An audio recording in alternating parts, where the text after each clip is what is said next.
Capital Sonoro. Ahora.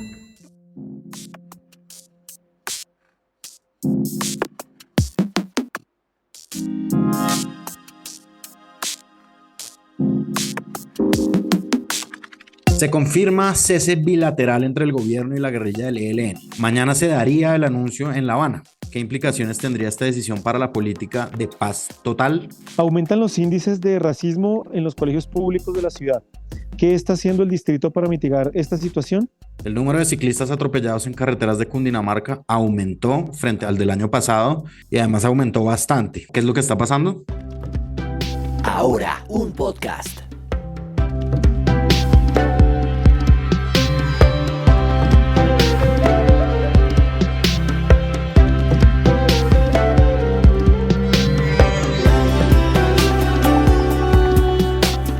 Hola, soy Fernando Rojas Parra y esto es Ahora un podcast. Y mi nombre es Andrés Páramo. Hoy es jueves 8 de junio de 2023 y el dato del día está relacionado con nuestra emisión del mediodía. Como les hemos contado, en Capital sacamos una emisión en la que con la ayuda de expertos hacemos un análisis de algunas realidades que hay en Bogotá y nosotros el día de hoy nos preguntábamos cómo se podría avanzar en materia de protección para las personas que ejercen la prostitución en Bogotá. El dato del día es del Observatorio de Mujeres y Equidad de Género. Es un dato fuerte y es que el 67.2% de las personas que ejercen esas actividades han intentado dejar de hacerlo. Yo les invito a que vean nuestro programa, está en el canal de YouTube de Capital y se llama Trabajo Sexual en Bogotá, Regulación y Violencias.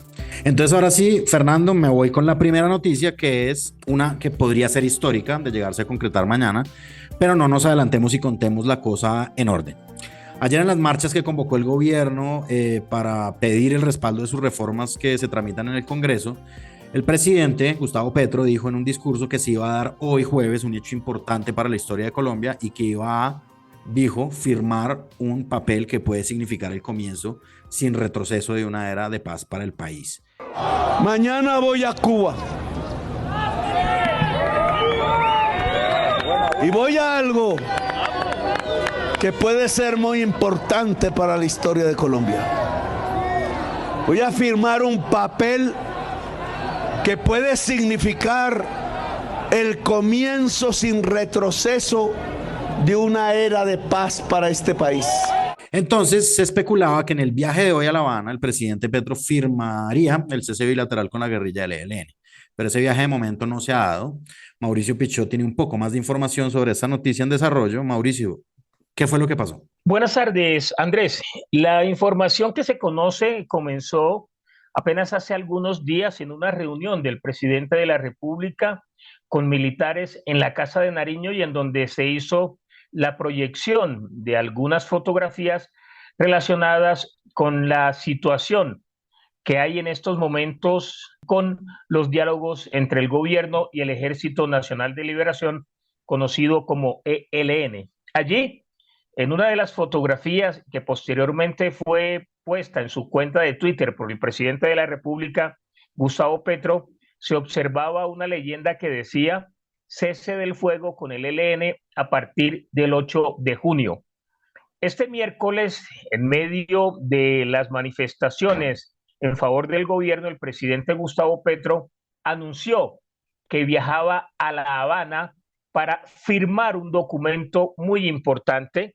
Así lo dio a entrever, lo dejó entrever, lo dijo el propio presidente de la República, y ese documento es el cese del fuego con el Ejército de Liberación Nacional, que se daría en estas horas siguientes en virtud de que, de acuerdo con información de Casa de Nariño, faltan por ultimar algunos detalles, pero es un hecho que se va a firmar el cese del fuego por lo menos por 6 meses, de acuerdo con la información que se tiene hasta este momento con esa organización subversiva. A ver, yo doy rápidamente un contexto, Mauricio, para los oyentes, y es que hace casi un mes el presidente dio una conferencia a la alta cúpula de las fuerzas militares y ahí dijo que para que la política de paz total fuera efectiva, todos los brazos de las fuerzas militares debían actuar contra las finanzas ilegales de los grupos armados, es decir, negociar una salida del conflicto, pero al mismo tiempo asfixiar económicamente a los grupos. En la conferencia Petro dijo algo que incomoda a los comandantes históricos del ELN y con razón, poco práctico pues para estar negociando un proceso, pero se preguntaba si realmente los comandantes históricos del ELN tenían poder y jerarquía sobre los mandos medios, una inquietud que ha aparecido pues varias veces en análisis sobre la naturaleza no tan vertical de la guerrilla. Parece que la incomodidad fue sorteada, parece. Pero le quiero preguntar, Mauricio, por lo histórico que implicaría que Petro se siente con el comandante del ELN, Antonio García. En efecto, Andrés, de hecho, quien es conocido con el alias de Antonio García, viajó también en estas horas recientes, en el caso de él, desde Venezuela, en donde se encuentra residiendo, a La Habana, para suscribir con el presidente de la República el cese bilateral. Es una reunión histórica, si se tiene en cuenta una situación que ha caracterizado al ELN casi desde su creación.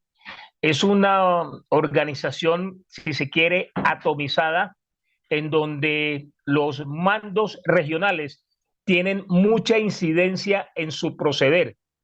Es un grupo subversivo muy distinto al de las que en su momento fueron las autodenominadas Fuerzas Armadas Revolucionarias de Colombia, FARC. Por eso, la consecución de un cese bilateral con este grupo insurgente es un triunfo del gobierno en su política de la llamada paz total, como usted lo menciona. Muy bien, hablando de ese concepto de paz total, implica pues la paz total la negociación no solo con el ELN, sino con todos los demás grupos armados ilegales que tienen control territorial en el país, y es un concepto que parece y puede ser nebuloso. ¿En qué van esas otras negociaciones? Ha habido información reciente en relación con esos otros contactos que se están haciendo con otras organizaciones. El gobierno ha reconocido, Andrés, en estas horas más recientes, a nuevos gestores de paz en relación con las disidencias de las FARC. Ese es un avance importante, puesto que ya se había dado una especie de ruptura con esta organización. Esta disidencias de las FARC es comandada por alias Iván Mordisco. Recuerde usted que en el gobierno anterior del entonces presidente Iván Duque Márquez se emitió una información, se hizo rueda de prensa del ministro de Defensa Diego Molano, el propio presidente Duque en ese momento anunció que alias Iván Mordisco había sido dado de baja y que se había pagado una recompensa por ese operativo. Sin embargo, hace algunas semanas recordará usted y toda la audiencia que alias Iván Mordisco reapareció en el departamento del Caquetá al mando de las estructuras que decidieron no firmar, no suscribir la terminación del conflicto del gobierno de Juan Manuel Santos con las entonces autodenominadas Fuerzas Armadas Revolucionarias de Colombia, FARC. Es una muy buena noticia que ya se hayan reconocido gestores por parte del gobierno para seguir adelantando los contactos y las negociaciones con esta organización. Entre esos nuevos gestores se han mencionado los nombres de Jason Ferney Lazo, de Euser Mota Meneses y Fabio García Guzmán por parte del gobierno. En relación con el Clan del Golfo, la situación está un poco más complicada. Recordarán ustedes que esta es una organización narcotraficante. El jefe, hasta hace algunos meses, de ellos, alias Otoniel, fue extraditado a los Estados Unidos y prácticamente las relaciones entre el gobierno y el Clan del Golfo para adelantar negociaciones de desmovilización están rotas. Bueno, Mauricio, entonces esperemos que esto se concrete un poco más. Muchísimas gracias por la información. Un saludo especial a todos. Gracias.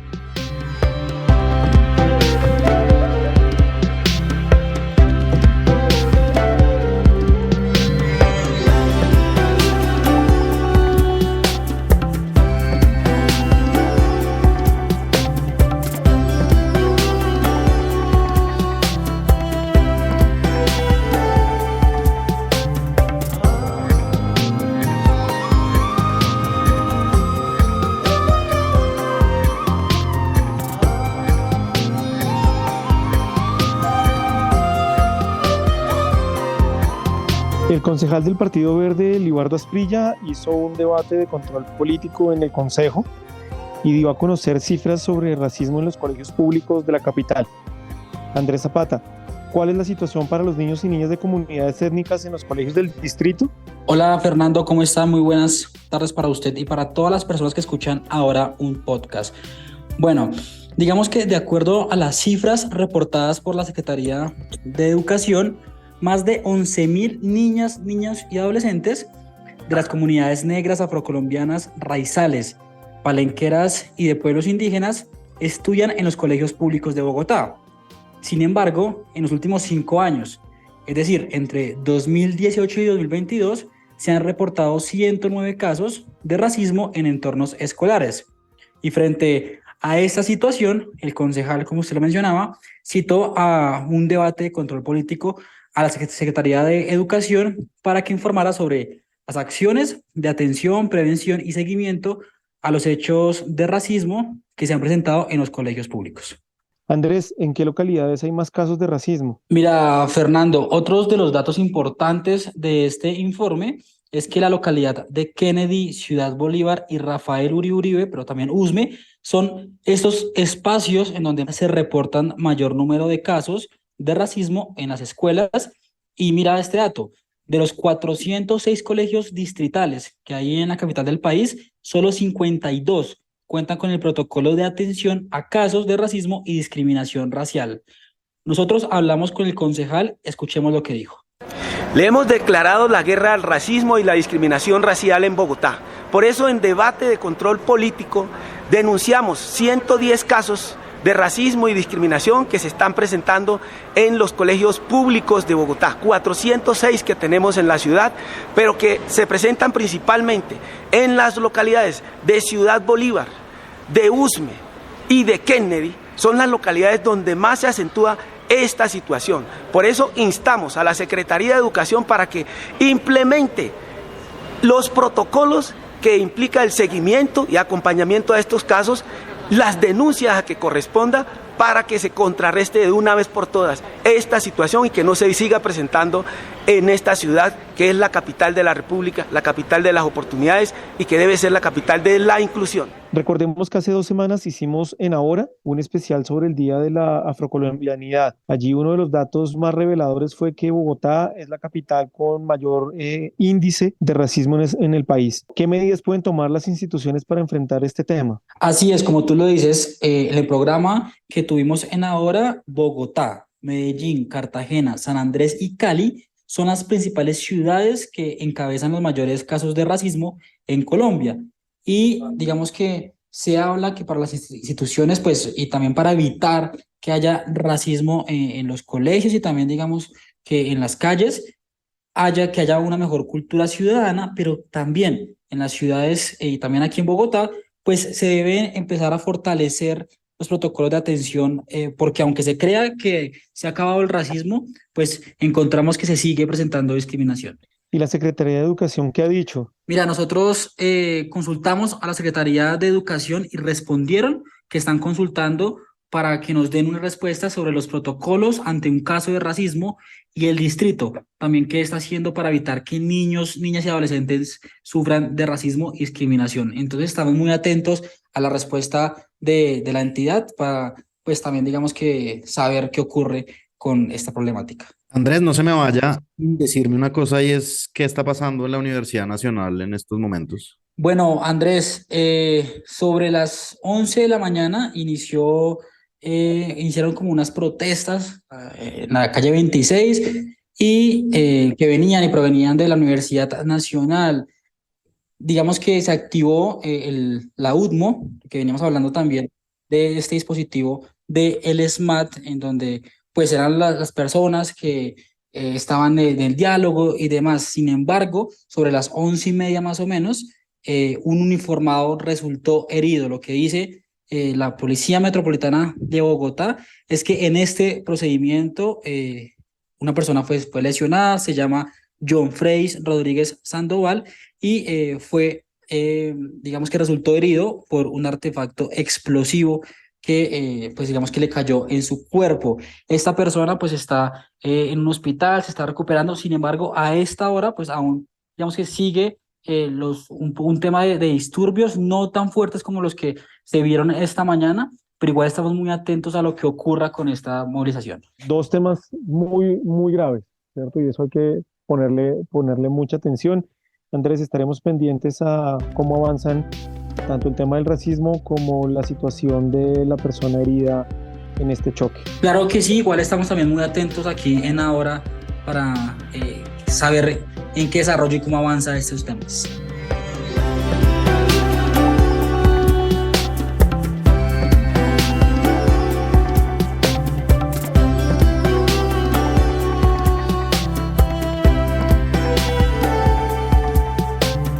Y tenemos una noticia muy corta.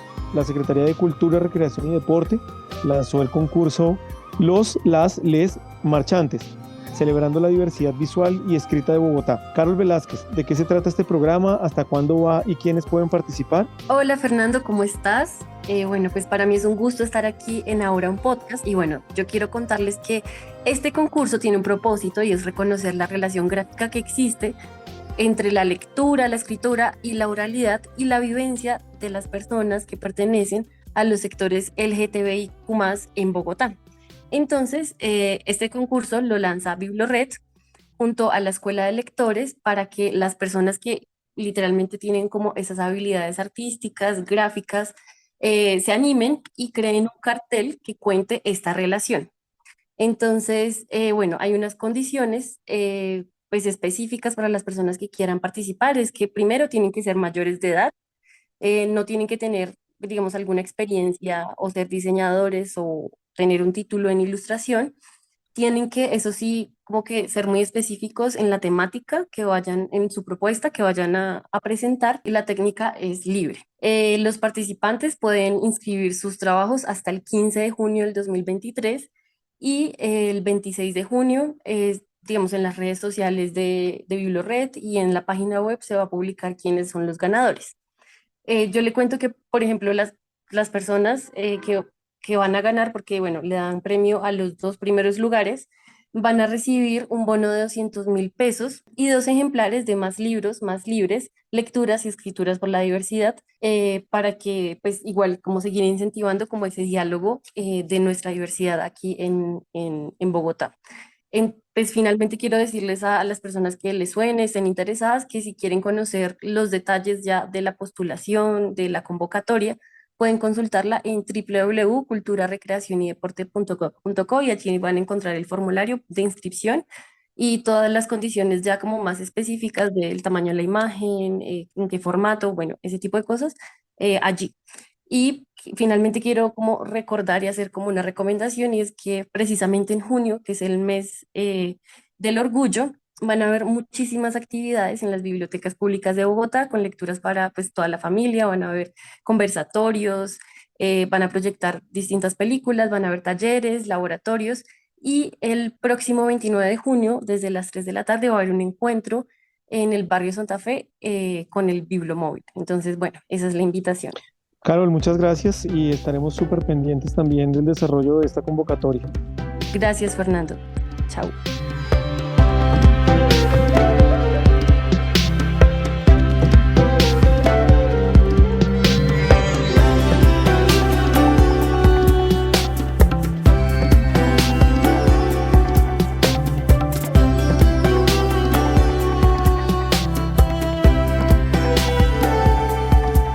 Bueno, Fernando, es jueves, lo tenemos acá, entonces aprovechémoslo un poquito. ¿Cuál es el tema que nos trae hoy usted? Es un tema poco sexy, pero es un tema súper importante para que nos podamos seguir moviendo en Bogotá, y es la financiación del transporte público. Y aquí, Páramo, hay que tener en cuenta varias cosas. Lo primero es que tradicionalmente se ha dado una distancia entre lo que vale prestar el servicio de transporte y lo que pagamos como usuarios. Sin embargo, a partir de 2012, con la entrada en operación del SITP, la diferencia aumentó y estamos hablando de muchísima plata. Para que tengamos una idea, en 2011 la diferencia entre estos dos valores era de 9.000 millones de pesos y en 2012 aumentó a 100.000 millones de pesos. Y solo para 2023 se calcula que se necesitan 3 billones de pesos para poder tapar ese hueco.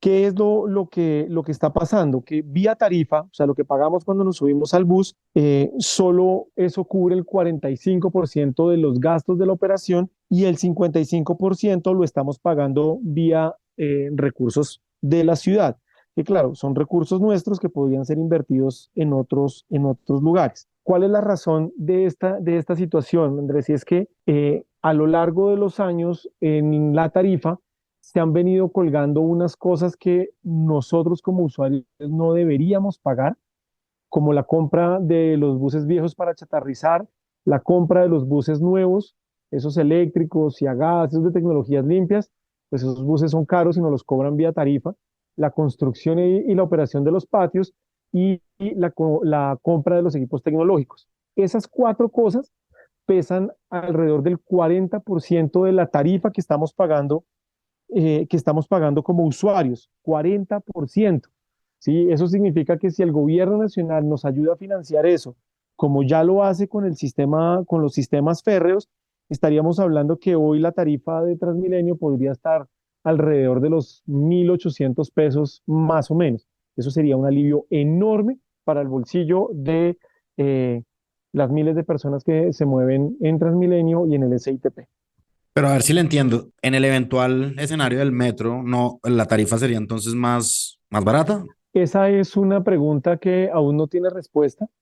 Un anterior alcalde, cuyo nombre no vamos a mencionar para no meterle política a este podcast, dijo en algún momento que cuando el metro estuviera funcionando, la tarifa sería igual a la de Transmilenio. Solo que al paso que vamos, cuando ese metro finalmente esté, pues la tarifa de Transmilenio va a ser impagable y el hueco financiero del sistema va a ser enorme. ¿Por qué? Porque hay que recordar que en breve debe entrar la troncal de la 68, lo que se haga en la séptima, los cables que se están anunciando, la primera línea, la segunda línea, y lo que es evidente es que la tarifa que pagamos los usuarios no solo es cara y despedidora, por eso mucha gente se está moviendo al carro y a la moto, sino que no es claro el efecto que va a tener la entrada de todos estos modos de transporte en lo que cada uno de nosotros va a tener que pagar. Y eso hace que o por un lado la tarifa sea muy cara o por el otro que el distrito tenga que entrar a financiar con recursos propios. Ahí el llamado de atención y es lo que se viene invitando a la bancada de Bogotá en el Congreso y a los diferentes senadores que vienen y buscan votos en la ciudad, es que nos ayuden para que el gobierno nacional pueda garantizar los recursos que alivien el bolsillo de los usuarios del transporte público. Sí, un alcalde cuyo nombre no vamos a mencionar, pero que paradójicamente mide casi 2 metros. Es elevado. Exacto. Bueno, Fernando, concluyamos entonces. Muy bien, pues esperamos que en breve tengamos claridad sobre la decisión del gobierno nacional, que en el plan de desarrollo ha lanzado varias ayudas, pero que no es claro que estén respaldadas por recursos.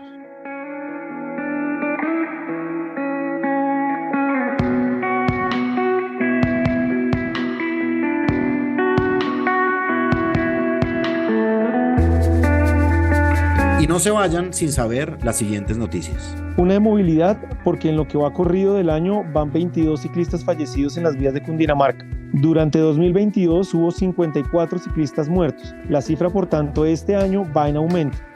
Las razones que dan los expertos tendrían que ver con el aumento de ciclistas en las vías. Sin embargo, sigue siendo inaceptable este aumento en las muertes.